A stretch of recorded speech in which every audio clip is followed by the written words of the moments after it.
Alright, we're here with another deck profile from Phoenix Anime and Games. This is Tyrone.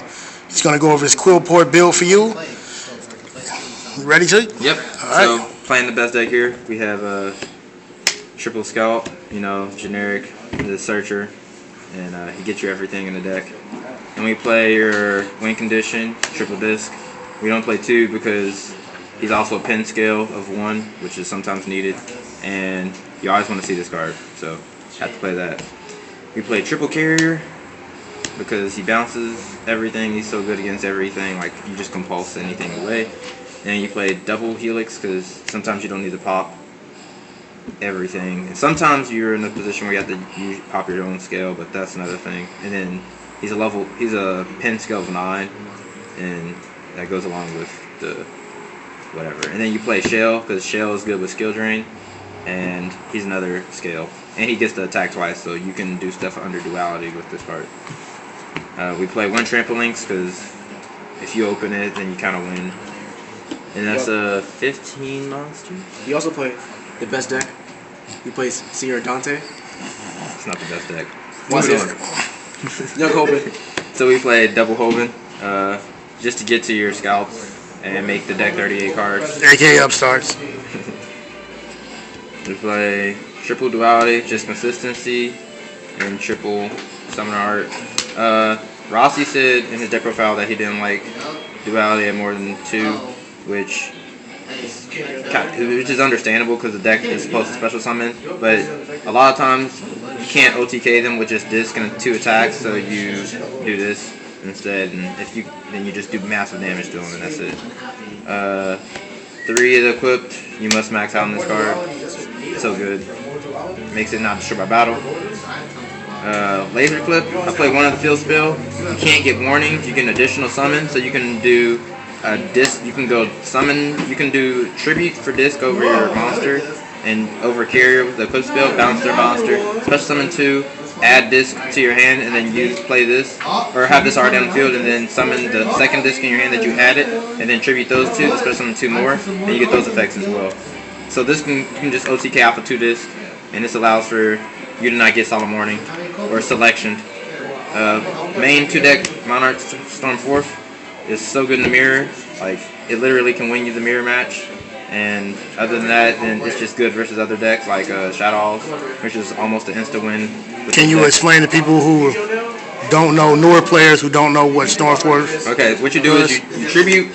It says you tribute your opponent's monster during the turn, and you can use it as your summon, and you can't summon it. You can't summon from the extra deck. So what you do is like you play your duality or something that turn, and you tribute their monster. And this card doesn't target, so you can tribute.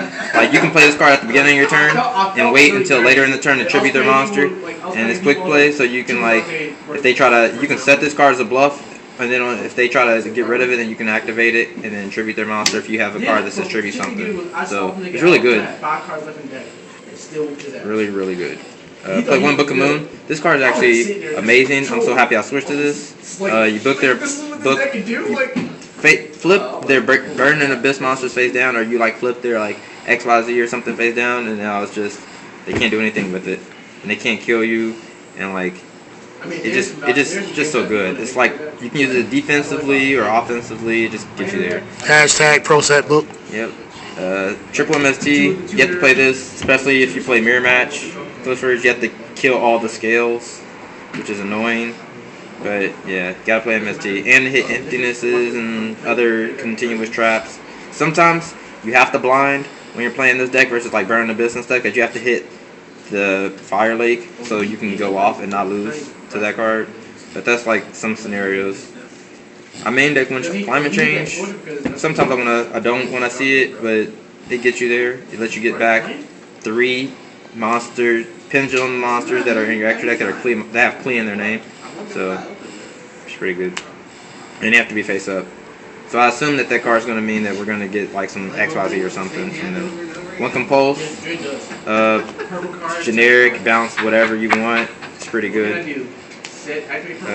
Double Trap Stun. I don't like Dust Tornado because Dust Tornado can only hit 1 card, and Trap Stun can turn them off for the whole turn. Especially if it's not a trap that they can just activate, or it's a trap that will let them go further. so I only play 2. I play Double Drain because it's not that good in the mirror, but it's good versus everything else, and even versus Burning Abyss, it's kind of good because like they'll sit there and they'll have the 2, and they can mill with Dante because it's a cost, but they can't like attack over anything. They can't like do damage to you. It just makes them really weak. So if you play Burning Abyss, and then the last trap, 3 Emptiness, best trap in the game right now, I guess. It just turns it makes people can't do anything. They can't play any Yu-Gi-Oh! And you play Cliffers, and you just play against everyone else, and it stays face up on the field longer in this deck than it does in any other deck. So you gotta play 3 of this card, I think. So moving on, we're going to go to the extra deck and inside deck. This extra deck's irrelevant, really. Like, you barely make it unless you open Tramp or when you do the Monarch Storm 4th play kind of thing. So you play 1 Gaia, because Gaia overlays over the OTK of... You can overlay over Gauntlet Launcher if you want to do damage. You pop 2 cards. Or you can do it over Volcasaurus. So you can blow up their monster, they take damage, and you can attack with Gaia. We play 1 Durandal. This card's actually really relevant, in my opinion, because even though you barely want to use 2 scouts to make them, you can like shuffle opponent's hands, especially versus Burning Abyss. Like if you know that they just added Tour Guide, or if you know that they have BLS in hand or something, or they're making a read on a card that you don't want them to have. Versus Shadows, you can do it too and shuffle like their fusions back into the deck. Or versus the mirror match, you can shuffle like their disc plays and ruin them and stuff. It's pretty good. Shark Fortress to OTK more. Crazy Box because you play Skill Drain. He's a generic 4. Utopia, so you can stop attacks, which is pretty relevant. I made him a few times, so it's pretty cool. Ragnar Zero, good for the mirror match. He blows up monsters that have attack increases, so they can't make Eclipse spell plays if they already have one on the field. 101, Steel Girls, Castile, Bounce Bitches, Heartland Draco, tag directly for game, and it can be targeted by attacks if you have pin skills up. Excited Knight, just blow up fields. Steel Storm Roach for the scales. You can like pin when they do their pendulum summon, which is cool, especially if they're all like big level. But they become level 4, so it's kind of relevant. But you can stop other stuff, so whatever. Abyss Dweller because Burn Abyss, and then Gaga Cowboy, burn for game, and then the side deck. Triple Maxi for Burn Abyss, and sometimes Shadows. You never use in the mirror. So you can draw cards, you just want to draw cards and get to scout and then your side deck. You want to get to the rest of your board. Like, you just want to kill them. Killing as fast as possible. And this stops them from going further, or if they keep going, then you just draw a whole bunch of cards and they can't deal with you constantly, like, making a play. 2 Majesty Take the backseat challenge if you dare. Majesty Fiend. Not really that much to explain about this card, just stop effects. So Burn Abyss and Shadows. You just tribute their cards with Stormforth, and then you just tribute one of your monsters, and then you just attack. Like, make sure they can't do anything. 3 Spell Shattering for the mirror match. Pop the scales. Just popping scales is too important. Raigeki. That went through some damage, but versus Burn Abyss is really good because like they can't do anything after if they can't keep their loop up. Like if they can't keep their Sir Dante loop going, and you Raigeki them, or you just Raigeki their whole board, then that means all you have to do is kill the Dante the second time, and then that's it. Then they die. Like, if you can do enough damage through 1 Dante, then you're fine. 2 Ajama Trio, this is Blowout versus Burn Abyss. They can't tribute for their Vanity Fiends and stuff because it says it can't be tributed for tribute summons and stuff. And they can't get rid of, like, they can't get rid of a monster that's not there. Like, they can't destroy it unless they use Fire Lake on their card. And they take damage if they destroy it themselves. So, I think it's better than Flying Sea, because Flying Sea lets them have other monsters on board. Like, it takes up 3 zones. Like, this takes up 3 zones. That only takes up 1. And they can just pop it with Fire Lake. If they use Fire Lake, and they can't pop none of your cards, they have to get rid of all of these. 2 Shadow Imprisoning. It's just more cards to win versus the other 2 decks that are important in this meta. And then 2 Intercept for the mirror. You can't. It's like your way out in the mirror. It says take control of a monster that was tributed with 1 tribute. So in the mirror match, if they tribute for disc and they use a spell, that counted as a tribute for 1 tribute.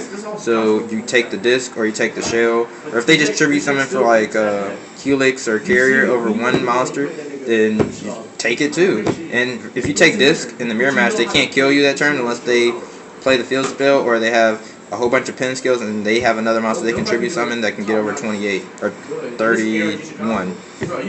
So it's pretty good. All right. Got anything else you want to say? I'll be at ARG. So if you guys want to lose for some cash, then I'll be there. That's about it. That's Tweet and the Clippers. All right.